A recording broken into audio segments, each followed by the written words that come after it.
Bonjour tout le monde, bienvenue à Un petit 15, numéro 12. Alors merci beaucoup de me suivre, j'aime tellement recevoir vos commentaires et vous savez où j'apprends de vous aussi, hein, parce que vous me posez des questions et je vous réponds et j'ai surtout des gens d'un peu partout et donc merci beaucoup. Alors aujourd'hui on va parler de stencil. Alors, vous savez ce que c'est, hein? Les stencils, c'est une espèce ça peut être un plastique. Habituellement, c'est en plastique, les stencils commerciaux qu'on achète dans les magasins de bricolage. Et on s'en sert pour faire du pochoir. Alors, j'en ai une panoplie des commerciaux, hein, comme ça, là, qui sont très jolis, puis j'en ai plusieurs. Mais il y a quelque chose, c'est quelque chose quand on peut les faire nous-mêmes. Et vraiment, on se demande pourquoi on les achèterait. Parce que franchement, là, c'est beaucoup plus personnel. Et il y a comme une fierté aussi. Excusez. Bon. Alors, il y a comme une fierté aussi quand on fait nos propres stencils. Alors, je vous en montre plusieurs façons. La première façon, c'est vraiment en papier. J'en fais souvent. Je garde, là maintenant vous allez peut-être entendre un petit bruit, il fait 30 degrés dans mon local. Alors j'essaie de composer avec ça, puis un petit acclimatiseur qui fonctionne. En tout cas, alors si j'ai de l'air un petit peu défraîchi, c'est pour ça, là, il fait tellement chaud là, à Montréal, c'est incroyable.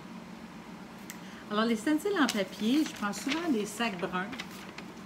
Je mets un enduit dessus, un médium pour les raidir un petit peu. Et je fais une bordure, je le fais au crayon, je mets une bordure et là je découpe, tout aussi simple que ça. Le papier brun parce que c'est un bon papier et écoutez, j'en ai fait plusieurs comme ça et ça fonctionne très bien. Et vous allez voir, à force de les utiliser, qu'ils vont raidir. Alors c'est sûr qu'on ne lave pas ça. Après que vous l'ayez utilisé, simplement l'essuyer avec un papier essuie-tout. Alors aussi le carton, j'en ai un ici que j'ai fait dernièrement. Alors aussi la même chose, vous voyez, il y a une bordure, ça tient le tout. Ça ressemble à un vitrail finalement. Hein? Et on découpe le centre. Et vraiment là, c'est intéressant. Et faites des variations dans votre travail. Parce que si je veux utiliser ce coin-là, ben ça fait un motif. Si j'utilise un autre, faites-les pas trop égales, OK? Puis vous découpez simplement avec un X-Acto. Alors, je pense que je n'ai pas besoin de vous montrer ça, c'est assez simple. Ensuite, vous avez avec styrofoam, j'en ai un en haut ici. J'en ai des assiettes dont je me sers plus maintenant, j'essaie d'être plus écologique, mais il m'en reste encore. Et donc, X-Acto, et on découpe. Ce que je fais aussi avec ça, et ça peut être avec l'autre aussi, un ou l'autre, c'est que ça fait des beaux frottis. Je vais le prendre. Ça fait des beaux frottis. Alors, je vous montre.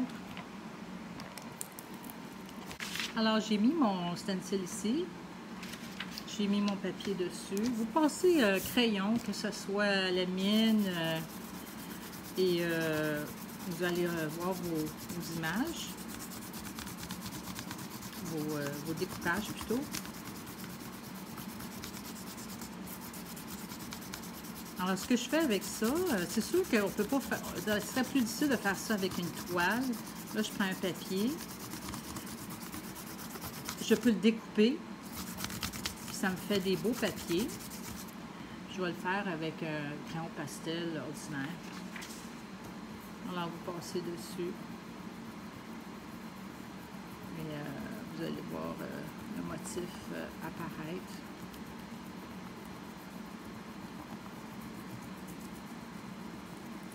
OK. Alors, voyez-vous, alors ça fait des beaux papiers. Alors aussi, ce que je fais, bon, alors disons qu'on va prendre celui-là. Si je veux l'utiliser comme stencil, alors je vais prendre le papier ici. Je me prends un pinceau assez rigide, assez raide, OK?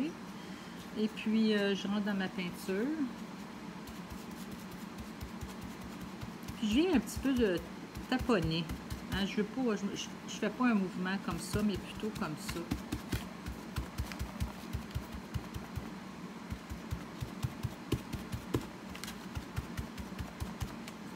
Et voilà. OK. Puis là, je peux le tourner. Je peux le superposer. Tiens, voilà. Alors, tout simple à faire. Une autre façon de faire des stencils, c'est avec un fusil à colle. Alors, je vous en montre ici sur mon mur. J'en ai ici. Il y en a ici qui a été assez utilisé. Je suis due pour en faire un autre. Donc, vous prenez soit un papier parchemin, un papier ciré, un plexiglas, un morceau de verre, même l'intérieur d'un vieux cadre, vous savez, un vieux, même au Dollarama, un vieux cadre, vous prenez seulement la vitre. Assurez-vous qu'il soit assez rigide, par exemple. Moi, j'aime beaucoup le plexiglas. Et alors, je vous montre ça. Alors, voilà, si vous remarquez, je me fais des lignes pour un petit peu me situer. Alors, si je veux faire un grand stencil, je viens faire un cadre ici. Si j'en veux un plus petit, je m'en viens ici. Je pourrais même continuer, hein, puis en faire un encore plus petit. Alors, je prends mon fusil à colle. Puis l'idée, c'est que c'est pas parfait. On s'en vient lentement. Je vais en faire un petit parce que ça serait peut-être un peu long pour vous montrer. On va faire une demi.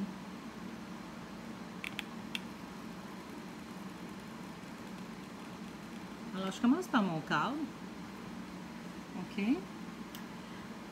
Après ça, je m'amuse à faire, mon Dieu, on va faire des cercles. Alors, il faut qu'il soit rattaché.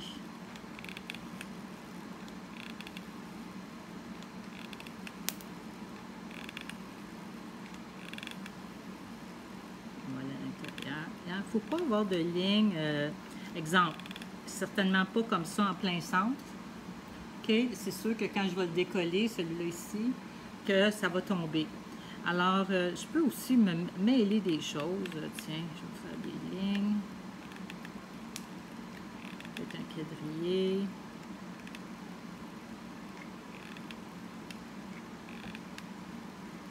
C'est sûr que ça crée une épaisseur.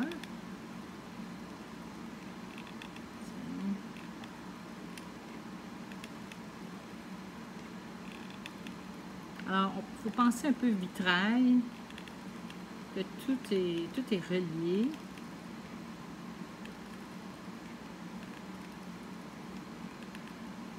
Et voilà, on va faire un autre ici. Assurez-vous que tout est bien rejoint le cadre. On va faire ça un petit peu.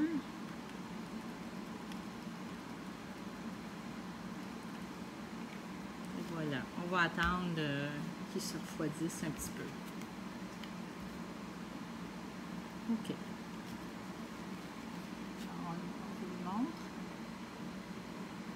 OK. On peut toujours mettre un papier dessus pour l'écraser si vous trouvez qu'il est trop épais. C'est une autre possibilité. Bon, alors, il est sec.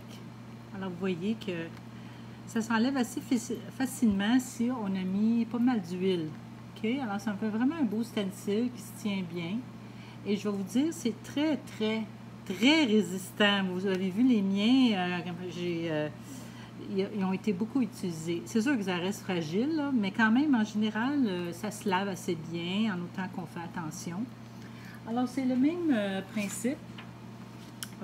Donc, on s'en vient comme ça. On peut le mettre à l'envers aussi si on veut. On prend notre pinceau. Et puis, on vient dans les cavités. Alors, vous voyez que quand notre stencil est un peu irrégulier, hein, ça fait des choses irrégulières. Hein, moi, j'aime bien que ça fasse naturel et pas fait d'une façon Comme si c'était une machine, finalement. Hein? Alors, vous voyez comment ça peut devenir bien intéressant.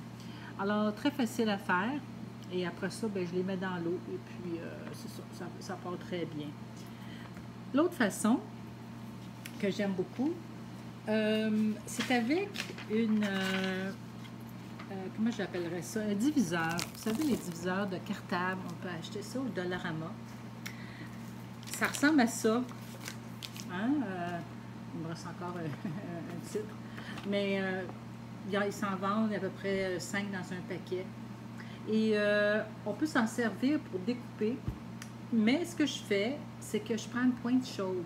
Une pointe chaude, vous savez, les pointes, on s'en sert, je vous le montre. On s'en sert, je pense que les gens qui travaillent le bois, ils vont brûler le bois là, pour faire un motif. Puis de vitrail. Moi, anciennement, j'ai fait du vitrail. Alors, c'est tous mes outils maintenant que je ressors. Donc, habituellement, je fais ça dehors parce que c'est assez toxique. Je vous montre le produit fini. OK? Alors, je suis venue percer. Alors, je me mets un masque. On sait tous on a tous des masques pas très, très loin.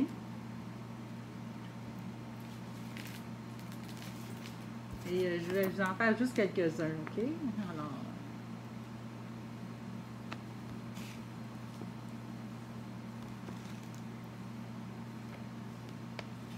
Alors, vous voyez comment c'est facile. Puis, je vais arrêter là. Bon. Alors, idéalement, c'est de le faire dehors, mais moi, je ne pouvais pas ici. Il n'y a pas de prise dehors. Alors, voyez-vous, quand même, ça fait des textiles très résistants. Et ça va très bien. OK. Ensuite, la dernière façon que je fais aussi, faire attention de ne pas toucher à ma pointe chaude ici. OK. Alors, ben, ça ressemble en fait un peu au plastique qu'on vient de faire, ça. OK. Mais c'est du mylar. Du mylar, c'est un beau matériel, c'est un plastique. Il y a des artistes qui l'utilisent pour dessiner. C'est un plastique, mais qui est assez poreux. Hein? Et on peut dessiner bien, ça se dessine bien. C'est un matériel intéressant pour les artistes. Alors, parce que c'est du plastique, eh bien, c'est très résistant. Vous voyez, j'ai commencé. Je me fais un motif et je m'amuse à le découper. Mais ça, vraiment, ça, c'est très résistant. On peut le faire aussi avec le papier Yupo, le papier Terraskin. Tous ces papiers-là qui sont un peu plastiques. Terraskin n'est pas plastique, mais je veux dire, qui ont un peu ce fini-là, se découpe très bien. Alors, je pense que c'est ça. Donc, on a vu avec le papier brun, puis je vous en montre d'autres, j'en ai trouvé d'autres que j'ai fait, vous voyez, qui ont été utilisés, puis sont rendus raides, hein? C'est ça qui est amusant. Voyez-vous, j'en ai mis d'autres un peu en arrière aussi, de papier brun, j'en ai un là, ici en haut. On a vu avec les acides de styrofoam. Ensuite, la chère colle chaude que j'ai serrée quelque part. La colle chaude.